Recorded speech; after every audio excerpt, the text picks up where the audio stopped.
ఓసారి చూసిపోదామని వచ్చాను. ఈ కానుక స్వీకరించండి. ఏమిటిది?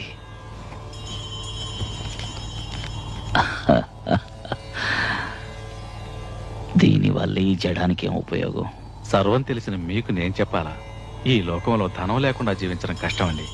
ధనం మూలం ఇదం జగత్తు కదా. ఇప్పుడు నీకేం కావాలి? మీ ఆశీర్వాదం వల్ల నా ఆశలు నెరవేరినాయి. కానీ జీవితంలో నాకు మనశ్శాంతి లేదు.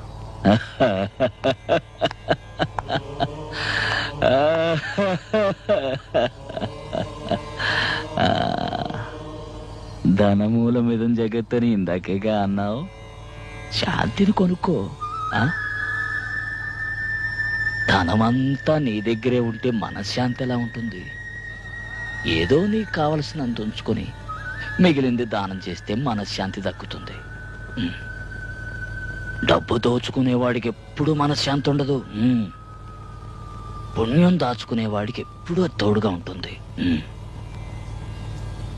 అవును, పుట్టేటప్పుడు ఏం తీసుకురాలేదు, పోయేప్పుడు తీసుకుపోయేది లేదు.